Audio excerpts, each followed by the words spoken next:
Olá, bem-vindos ao podcast Respirar Melhor é Viver Melhor. Eu sou Kátia Garcês, estou aqui com o doutor Ernesto Loureiro. Doutor Ernesto Loureiro, quando as pessoas escutam, em geral, o termo odontologia miofuncional, elas não conseguem entender o que significa. Você poderia nos explicar o que é a odontologia miofuncional?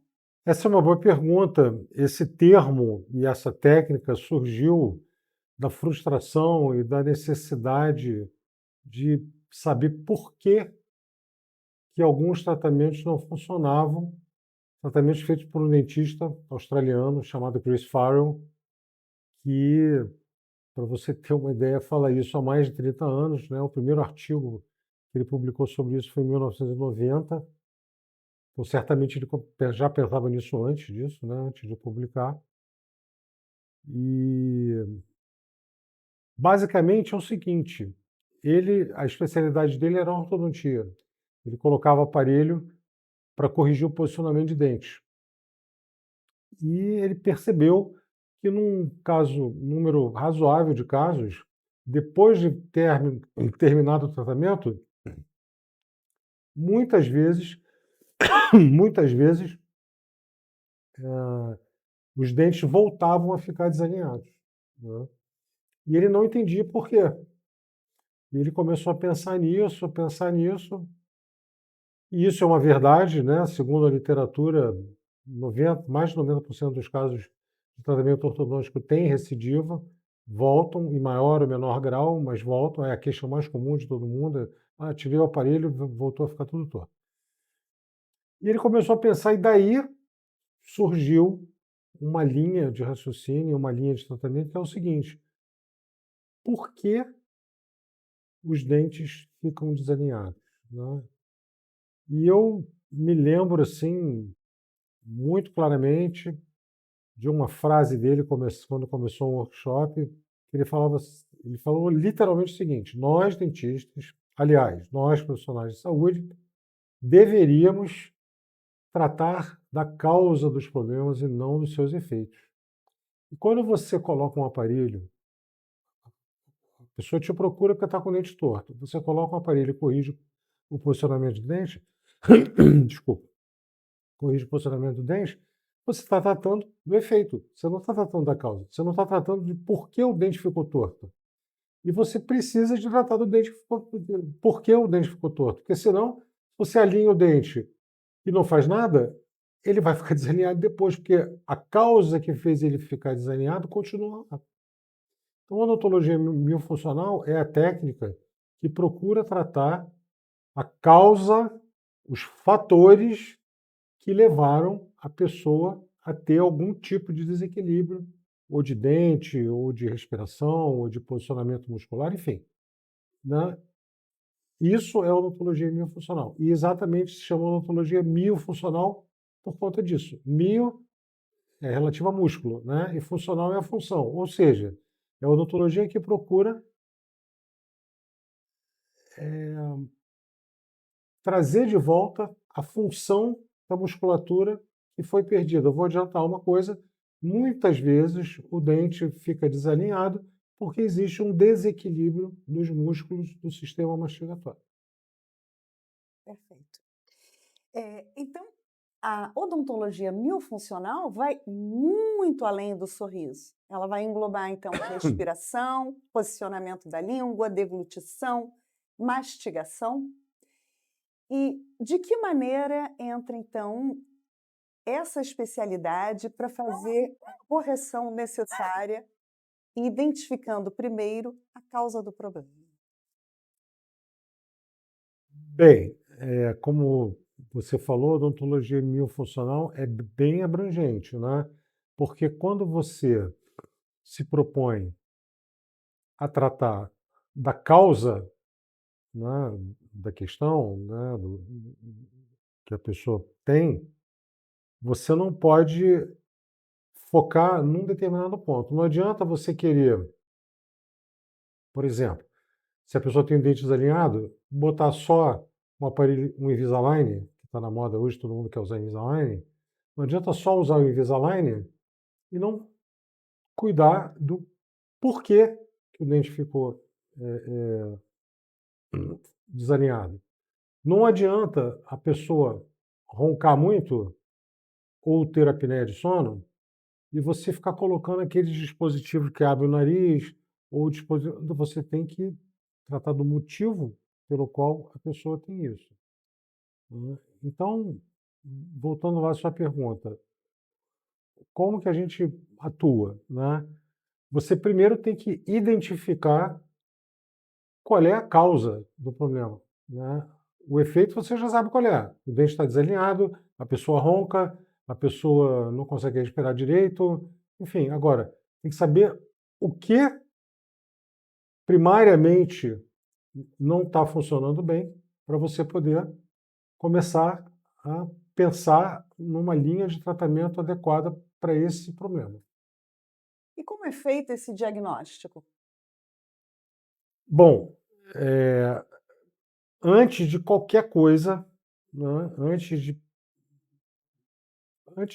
fazer exame clínico, antes de radiografia, ou ao mesmo tempo pode ser, mas é indispensável a gente fazer um exame de qualidade do sono. Por exemplo, vou perguntar a você, quantos exames de sangue você faz por ano? Uns 3, Quantos exames de qualidade de sono você já fez até hoje? um. Depois que me conheceu. Exatamente. Exatamente. Porque, olha só, todo mundo, né, tem um hábito, porque isso já está enraizado, isso é literalmente um hábito, né, fazer um exame de sangue preventivo, né? Por que que eu botei preventivo entre aspas? Quando você faz a bioquímica do sangue, quando você faz o exame de sangue, você vai ver, né, como é que está glicose, colesterol, triglicerídeo, ácido úrico e tal. Se a glicose estiver alta, você já está com diabetes ou já está pré-diabético. Se o triglicerídeo, o colesterol estiver alto, você já tem uma dislipidemia ou já está com esteatose hepática. Enfim, na realidade, quando você faz o exame de bioquímica do sangue, que é necessário, claro, não estou dizendo que não é necessário de jeito nenhum, é necessário, mas você vai constatar a presença de uma doença, tá? Porque quando está tudo bem, ótimo, está tudo bem, não tem problema. Mas quando aparece alguma coisa, é porque ou você já está pré-diabético, ou diabético, ou está com esteatose e tal. O exame de qualidade do sono, você vai saber se existe condições para que você desenvolva a doença. Você pode ter um exame de sangue, que a gente chama de bioquímica, um exame de sangue com as taxas todas dentro da normalidade, mas se você tiver um distúrbio de sono conhecido como apneia ou alguns outros tipos, você tem um fator predisponente, ou seja, tem um fator que favorece que você desenvolva, dentre outras coisas, diabetes, obesidade, síndrome metabólica, hipertensão arterial, né? Quem tem apneia de sono, por exemplo, está sujeito a uma probabilidade 6 vezes maior de ter acidente vascular cerebral e infarto do miocárdio. Então, é indispensável todo mundo, quando eu digo todo mundo, é todo mundo mesmo, todo mundo fazer exame de qualidade de sono, né? Assim como faz exame de sangue, exame de qualidade de sono. Mais preventivo, mais eficiente, avalia o grau do risco cardiovascular, determina também o grau do risco de fibrilação atrial, que é responsável por acidente vascular cerebral. Isso tudo no exame muito simples, não precisa mais ir dormir numa clínica de sono, num quarto fechado, sem janela, numa cama que não é sua, no travesseiro que não é seu, colado com 500 eletrodos em você e 1000 fios também, que é muito desconfortável. Eu sei que eu já fiz 2 vezes, é desconfortável. Não precisa. É óbvio que esse exame que a gente propõe, chama polissonografia tipo 4, não tem o mesmo número de parâmetros que o exame que você faz na clínica. O exame que você faz na clínica é o padrão ouro dos exames de qualidade do sono, te dá mais de 20 dados diferentes, né? E o exame de polissonografia tipo 4 só te dá 4, né? O número de apneias de sono que você faz, o número de vezes que dessaturou, que você tinha uma concentração de oxigênio e ela caiu, a frequência cardíaca durante o sono, tem um sensor de movimento que mede a movimentação de braços e pernas, que é um fator importante para determinar se tem distúrbio de sono ou não, e grava o ronco também para pegar os mentirosos que dizem que não roncam, né? Ou dizem que ninguém reclamou. Também acontece.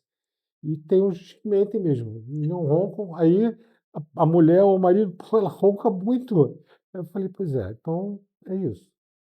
Bacana. E, de fato, esse exame é muito simples, eu mesma pude experimentá-lo, e você tem vários dados ali que são importantes para você saber como está a sua saúde. Sim.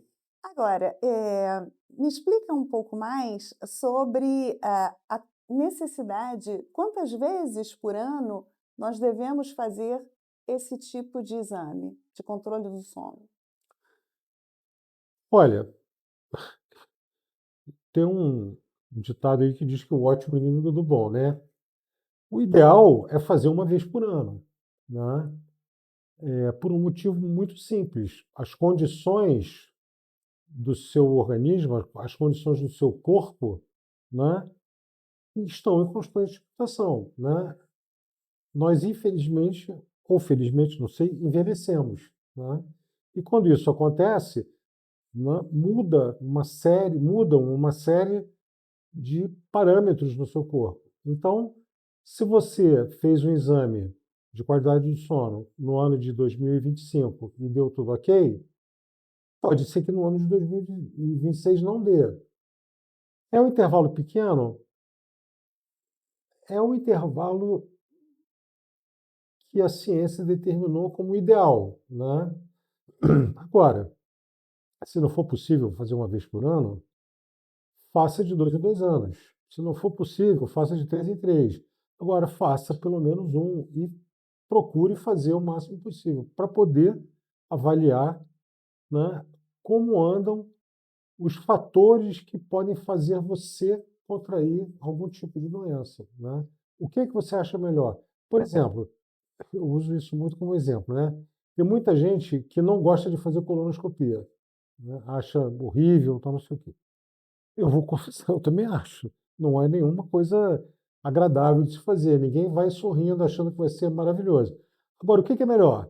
Fazer colonoscopia de 3 em 3 anos ou de 5 em 5, sei lá, o período que o médico determinar, e não ter nada, ou não fazer nunca e descobrir lá na frente que está com câncer de intestino, né? O que é melhor? Fazer exame de qualidade do sono numa periodicidade razoável?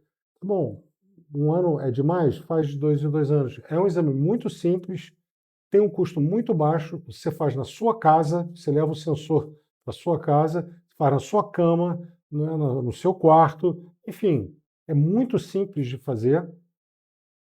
Então, para fazer uma vez por ano, eu vou contar uma história engraçada para você.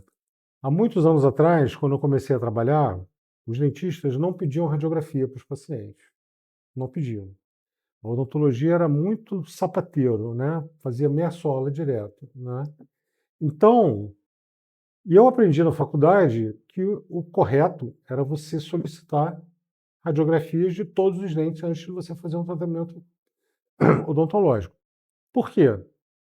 Não tem jeito de você fazer um bom diagnóstico se você não tiver a radiografia de todos os dentes, porque tem muita coisa que você não vê, né, clinicamente, que está presente, só aparece na radiografia. Mas tem muita coisa que está presente e nem na radiografia aparece, né? A radiografia é excelente, é indispensável, mas tem suas deficiências também. Então, não fazer radiografia era, né, eu não vou dizer há quanto tempo foi, eu vou me entregar, mas era muito ruim, né? E, no entanto, era assim que funcionava. E eu decidi que eu ia pedir radiografia para todo mundo, né? E foi um problema, né? Porque eu dizia simplesmente, ou você faz radiografia ou eu não te trato. É claro que naquela época eu podia fazer isso porque a demanda por tratamento odontológico era muito maior que a demanda que era hoje. Se eu fizer isso hoje, eu vou ficar olhando para a parede. Mas naquela época não. Então foi bom, porque os meus pacientes, a minha clínica se acostumou, todo mundo faz radiografia uma vez por ano. Ou faz, ou eu não atendo, né? Eu falo isso, mas eu não preciso fazer mais porque todo mundo faz, então não tem problema. Mas é importante, né? Da mesma forma como eu fiz isso alguns anos atrás, eu resolvi fazer isso agora com o exame de qualidade de sono. Tem praticamente 2 anos que eu incluí exame de qualidade de sono no protocolo inicial da clínica. As pessoas só tratam de gente comigo se fizerem exame de qualidade do sono. Por quê? A OMS fez um estudo, a Organização Mundial de Saúde fez um estudo antes da pandemia e verificou que 15% da população mundial tinha distúrbio de sono e 2/3 nem sabiam disso. Eles refizeram esse estudo há pouco tempo agora, até eu fiquei impressionado. Eles viram que 45% da população mundial tem problema de sono. E continuam os mesmos 2/3 nem sabendo que tem. Então, se, gente, a população hoje do mundo é 8 bi e alguma, 8 bi 200, 8 bi 300 milhões, não sei. Isso significa praticamente a metade, ou seja, mais de 4 bilhões de pessoas têm distúrbio de sono e 2/3 disso nem sabem que tem. Quanto é 2/3 de 4 bilhões? Sei lá, quase 3 bilhões de pessoas têm distúrbio de sono e nem sabe que tem. Então, você precisa de um exame de triagem, de um exame simples, fácil de fazer, com custo aceitável, não é? Para a pessoa saber se tem ou se não tem problema de sono. Eu própria fiz esse exame e gostei bastante. É muito simples, eu aconselho. E após o exame, doutor Ernesto, de que maneira, identificados então alguns problemas, a odontologia miofuncional vai agir? Bom, como eu estava falando, a primeira coisa, fazer exame de qualidade de sono para avaliar se tem distúrbio de sono e como é a respiração, né? A partir disso, a gente vai definir a estratégia dependendo dos sintomas que a pessoa tiver. A odontologia miofuncional tem, eu digo que ela tem 2 grandes vertentes, né? Tem a odontologia do sono e a odontologia que trata de problemas locais, né? Problemas de dente, problema de bruxismo, problema de dor nessa articulação aqui, enfim. Como que a gente vai atuar? Por que é tão importante assim a gente saber se a pessoa tem distúrbio de sono ou não, né? Isso começou quando eu comecei a estudar odontologia miofuncional, a gente viu que tinha que tratar da causa e não do efeito, né? E a causa dos principais problemas, né, tanto bucais, dentários, como de sono, é desequilíbrio dos músculos do sistema mastigatório. Só que, antes que vocês me perguntem, antes que você me pergunte, eu vou falar por que acontece o desequilíbrio dos músculos do sistema mastigatório. Porque, segundo a Organização Mundial da Saúde também, praticamente toda a população do planeta respira em algum grau pela boca. E respirar pela boca está tão errado quanto comer pelo nariz. Não pode. A gente tem nariz, foi feito para respirar. Então, quando você respira pela boca, você desorganiza todo o sistema muscular do sistema responsável por deglutição, fonação, mastigação, enfim. Fonação também, a maneira como você fala, a maneira como você engole. Então, você tem que, se você quer tratar da causa, né, não adianta só você corrigir o posicionamento muscular, isso você faz com dispositivos intraorais que reposicionam a língua, né? Mas não adianta você fazer isso se você não ensinar a pessoa a respirar direito. Então, a base coração, o core, né, o fator primário, o fator, né, o paciente zero, como se chama nas infecções, né, o motivo zero é porque nós respiramos erradamente pelo nariz. Então você tem que consertar isso. E a odontologia miofuncional está preparada, foi pensada para trabalhar isso. Você precisa, eu vou repetir porque isso é muito importante, você precisa ensinar as pessoas a respirarem pelo nariz. Você pode nos dar um exemplo de exercício para melhorar, então, a respiração e colocá-la como uma Posso respiração dar, correta? sim, posso dar. Tem na verdade, são dois exercícios que eu digo para todo mundo que me procura, em qualquer, tanto no consultório como em palestra, não sei o que, são dois exercícios muito simples e que facilitam, mas antes eu preciso explicar por quê que precisa respirar pelo nariz. Que tem sempre, é meio contraintuitivo o que eu vou falar, mas eu vou chegar lá. Quando você respira pelo nariz, o ar que você respira, ele é filtrado pelos cílios que tem ao longo do trajeto das vias aéreas superiores. Ele é aquecido, porque essa área é uma área muito vascularizada, então a temperatura é um pouquinho mais alta. E ele é umidificado pelo muco que tem ao longo do trajeto. Tá? Com isso, ele chega no pulmão nas condições ideais de ter a troca gasosa mais eficiente, né, de gás carbônico de oxigênio por gás carbônico, ou seja, ele gera mais energia para o seu corpo. Quando você respira pela boca, nada disso acontece. O ar não é nem filtrado, nem aquecido, nem umidificado. Então, ele chega uma mistura mais pobre no pulmão. Né? Eu vou dar um exemplo aqui, a proporção é mais ou menos essa. Quando você inspira pela boca, você gasta 1 unidade de energia. E aí, na troca gasosa lá no pulmão, você consegue 2 unidades de energia. Quando você inspira pelo nariz, você gasta 2 unidades de energia, gasta o dobro de energia. Só que você consegue 6 unidades de energia lá na troca gasosa, ou seja, 3 vezes mais. Ou seja, o balanço energético de quando você respira pelo nariz é muito mais eficiente. Você consegue muito mais energia quando você respira pelo nariz. Né? Eu faço um trabalho com atleta que é para melhorar o rendimento, melhorar a performance, e o trabalho é único, exclusivamente, ensinar eles a respirarem pelo nariz. Quem gosta disso, de esporte e tal, e gosta de ver vídeo e tal, eu vou pedir para ver vídeo de maratona. Os corredores que correm na ponta, os quenianos e os etíopes, né, então, correm maratona em 2 horas e poucos minutos, eles passam 2 horas respirando pelo nariz, correndo e respirando pelo nariz. Você, que está sedentário e começa a correr, começa a sentir logo dor na barriga, sente porque respira pela boca. É simples assim. Agora, respirar pelo nariz é um hábito que precisa ser trabalhado. Vou agora, depois desse pequeno preâmbulo, eu vou responder a sua pergunta. Você precisa treinar para respirar pelo nariz, porque tem um monte de coisas que acontecem que fazem você respirar pela boca. A principal delas é que respirar pela boca é mais fácil.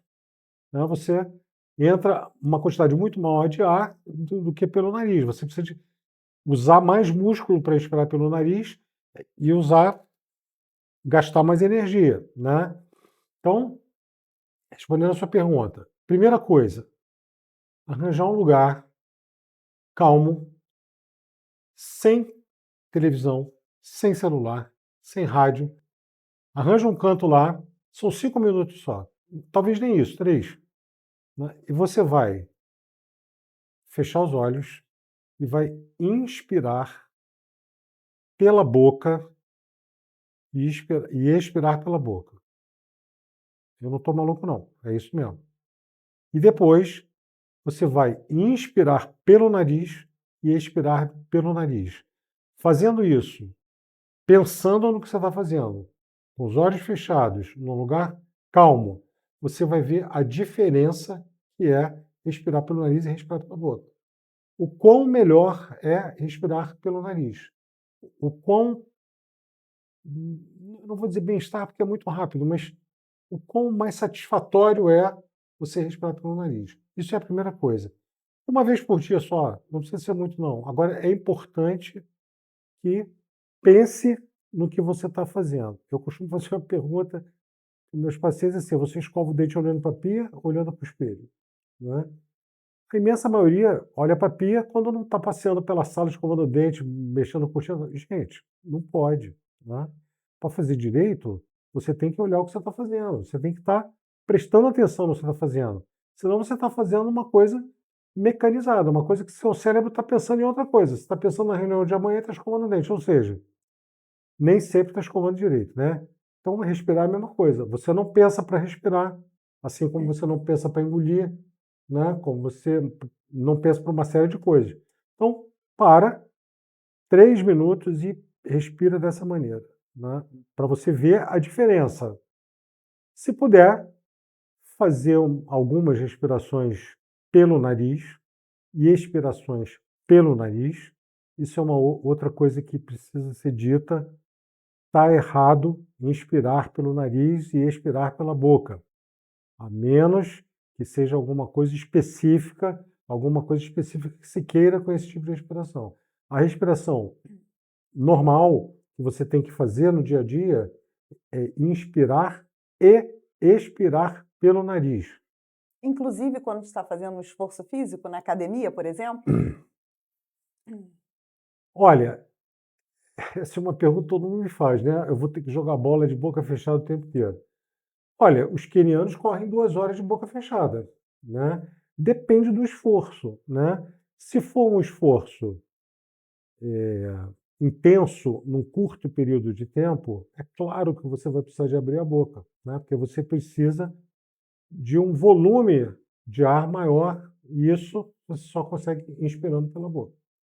Agora, se for uma atividade física de longa duração, né, e de baixa entre aspas, né, de uma intensidade moderada, como é uma maratona, por exemplo, as pessoas, eu não estou mentindo, é só procurar o filme lá e ver. Eles correm 2 horas de boca fechada, só respirando pelo nariz.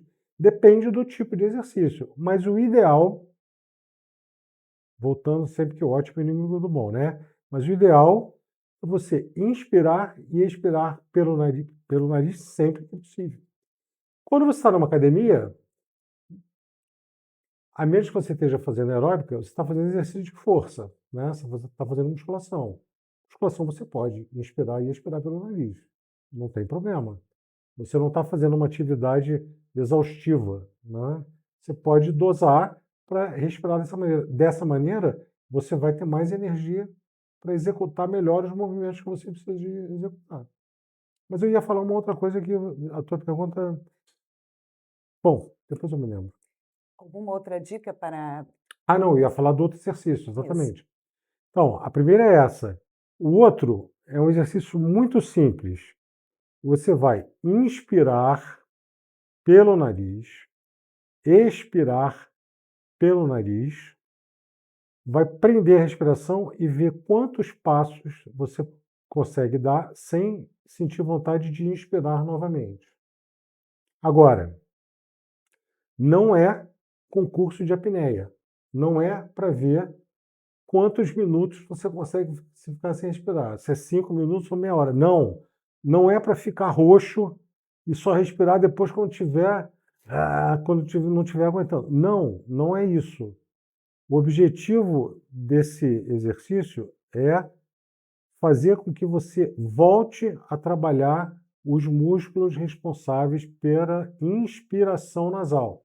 Quando você inspira pelo nariz, você mexe com músculos que você não usa quando você inspira pela boca. Então, você inspira pelo nariz, expira pelo nariz, prende a respiração e conta quantos passos você consegue dar. Se você der meio passo, tá bom. Se der o meio passo de voltar a respirar, respira. Né? Meio é muito. Né? Até hoje, a pessoa que disse que conseguiu dar menos passos, para mim foi 2 passos. Mas, enfim, que seja 2, 1, meio, não, pode ser a quantidade que for. Sentiu vontade de respirar de novo? Inspira de novo. E aí você faz isso por uns 2 ou 3 minutos. Vocês vão ver que fazer isso corretamente, inspirar pelo nariz, expirar pelo nariz, prender a respiração e dar 2 ou 3 passos, ou 4, varia muito de pessoa para pessoa, é cansativo. Você vai conseguir fazer isso algumas vezes, uns 2 ou 3 minutos. Depois você vai ficar cansado. Você vai ficar cansado porque você está usando músculo que você não costuma usar. E eu trabalho com isso há quase 10 anos, né? Eu ainda não tive um paciente que não me dissesse que depois de um mês não tem aumentado o número de passos. Todos aumentaram. Quem começou com meio está dando 2. Quem começou com 2 está dando 4, 5. Não sei, cada um tem um ritmo, cada um funciona de uma maneira, todos os músculos são semelhantes, né? O músculo precisa de trabalho. Quando você não trabalha o músculo, ele começa a ficar hipotônico e depois começa a ficar atrofiado, porque não tem uso.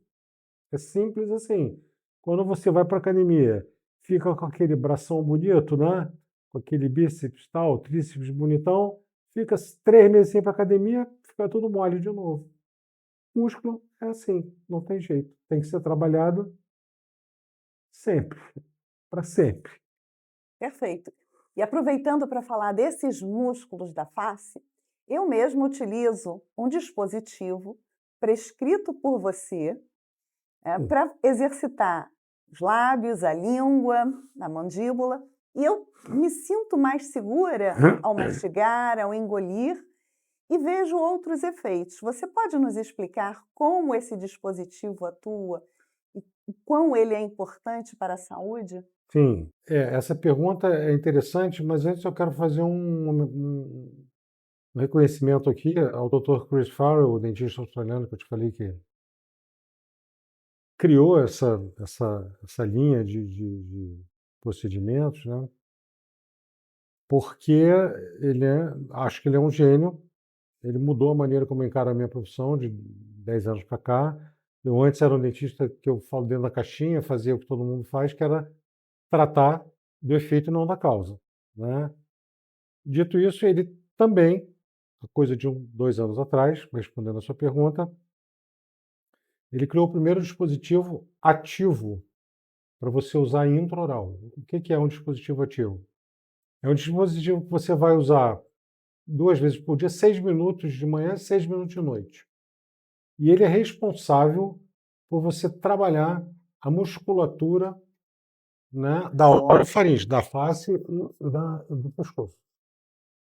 Por que isso é importante?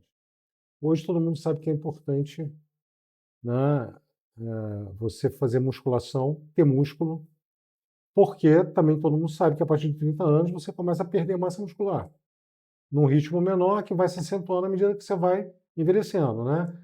Com 30 anos você perde 0,5%, depois vai perdendo mais e tal. E é acumulativo. E as pessoas chegavam, né, aos 60, 70 anos, mal conseguiam andar, né? E hoje a geração Note, além de andar, consegue fazer uma opção de coisa. Então, por quê? Porque fazem atividade física, especialmente musculação, para trabalhar essa questão de perda de massa muscular. Só que as pessoas esquecem, né, ou não são lembradas, talvez, né, que isso aqui também é músculo puro. A orofaringe é só músculo, só tem um osso, que é esse osso aqui do gogó chamado ióide, o resto é tudo músculo. Então, o que acontece com todo mundo? Embora quem reclame mais, muito mais, são as mulheres, né? Tem homens que reclamam também, mas assim, a cada 10 reclamantes, 9 são mulheres e 1 é homem. Reclamam que a papada está aumentando, essa linha aqui, a linha da mandíbula, que chama curva de Nefertiti, né? Que hoje tem que ser super bem definida, né? Bem marcadinho, ela desaparece porque esse músculo aqui começa a cair, começa a aparecer código de barra aqui, franzir muito o lábio, bigode chinês, o lábio fica muito fino e a mulherada fica louca. Então, o que elas fazem? Hoje em dia, As pessoas não querem mais as coisas para hoje. As pessoas querem as coisas para ontem, né?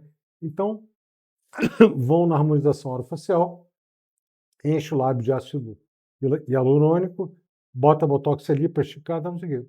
Beleza, eu não sou contra isso, né? Eu sou contra o exagero, né? Por quê? Antes de fazer isso, o que eu sugiro para as pessoas é trabalhar a musculatura, né? Por quê? Quando você usa esse dispositivo que eu acabei de falar que o Cristóvão lançou no mercado há coisa de 2 anos atrás, você trabalha o músculo periorbicular do lábio, que é esse músculo aqui.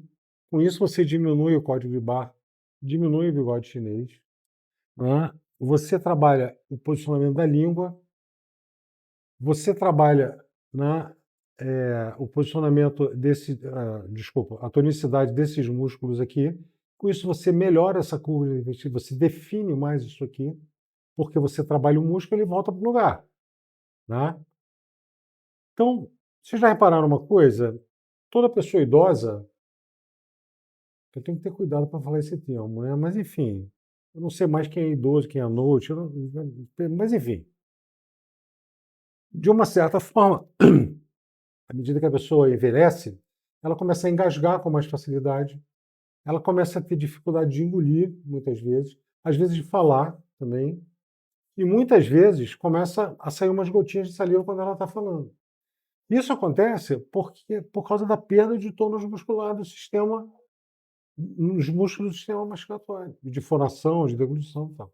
Então, quando você faz musculação aqui, usando esse dispositivo, você trabalha esses músculos. Então, você mesmo, você melhorou a papada, diminuiu um pouquinho, você está usando há pouco tempo, né? Isso não é mágica, você não está injetando ácido hialurônico para o lábio ficar bom em 5 minutos. Vai demorar um certo tempo. Ninguém vai para a academia ficar com bíceps definido em 3 meses. Vai demorar, né? Mas, em compensação, nada nesse mundo é permanente, né? Mas dura, né? Enquanto você está fazendo, vai funcionar. Você não vai precisar de ir de 3 em 3 meses e renovar lá a toxina ou o ácido, né? Então, além do que é muito mais saudável, né? Você está trabalhando com o seu músculo, com seus hormônios, enfim, né? Com o que determina isso. Não está usando um agente externo para fazer isso, né? Ou toxina botulínica, ou ácido, enfim. Então, isso é muito importante. Cerca de... Quando eles lançaram lá, eles mandaram um dispositivo para eu usar, para eu dar um feedback e tal. Eu ainda não estava cuspindo nos outros, mas eu passei a usar e senti melhora também, né? Eu engulo com mais facilidade, eu praticamente não engasgava, mas agora não engasgo. Então, funciona. E é um exercício muito simples. Gente, é 6 minutos de manhã e 6 minutos de noite. Você pode fazer em qualquer lugar, né? Porque é relativamente simples. Ninguém vai achar que você está louco se ficar te vendo fazer, né? Então, por exemplo, eu moro em Paquetá. Eu faço na barca. Tudo bem, eu sento lá no fundo, faço. Eu sento lá no fundo, né? Mas de vez em quando eu olho, eu estou lá olhando para o teto fazendo exercício. É 6 minutos, gente. É muito fácil de fazer. Agora, precisa fazer todo dia, né? Assim como o tratamento miofuncional, é um tratamento maravilhoso. Eu tenho resultados expressivos. Eu atendi uma pessoa que fez 3 cirurgias de vídeo septo e continuava sem respirar direito. E depois de um certo tempo de tratamento, hoje respira bem, parou de roncar, parou de babar no travesseiro, né? Vai para Teresópolis e consegue ficar, que ele não conseguia, porque em um dia ficava tudo entupido e tinha que voltar. Então, agora, persistência, o tratamento em si, o que você precisa fazer é muito simples de aprender, é muito fácil, né? Agora, precisa de muita persistência e de consistência. Você precisa querer fazer e precisa fazer todo dia. Senão, não vai adiantar. Aquela coisa, de pagar academia e não ir, não vai adiantar. Não vou falar da barriga de tanquinho hoje. Então, não sei se respondi a sua pergunta. Não, respondeu sim, e o exercício é muito simples de ser realizado, e eu estou gostando bastante. Tanto que, numa viagem, eu esqueci no hotel o dispositivo Verdade. e, na Europa eu tentei comprar o dispositivo, porque eu não queria interromper o tratamento, eu estava sentindo a melhora.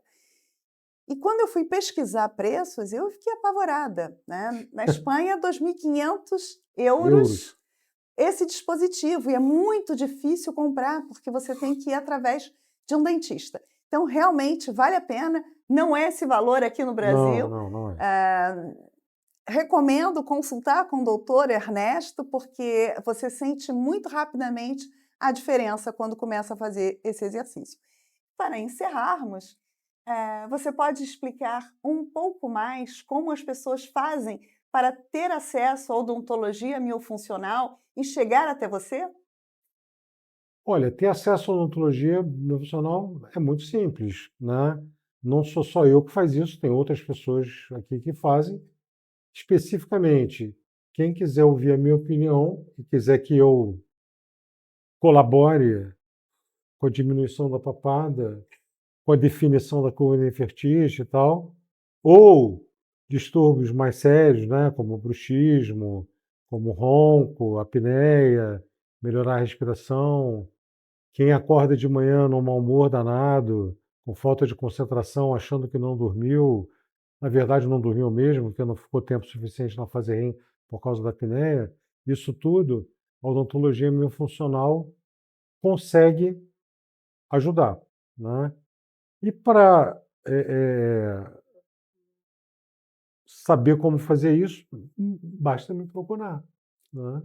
Então, tem o meu Instagram, que eu vou deixar anotado aqui embaixo na legenda, e os meus contatos também. É só me procurar que eu vou ter o maior prazer em ajudar quem quer que seja, com quantos anos tenha também. Vamos deixar aqui o telefone da clínica. Muito obrigada pela presença de todos e até uma próxima edição do podcast Respirar Melhor é Viver Melhor.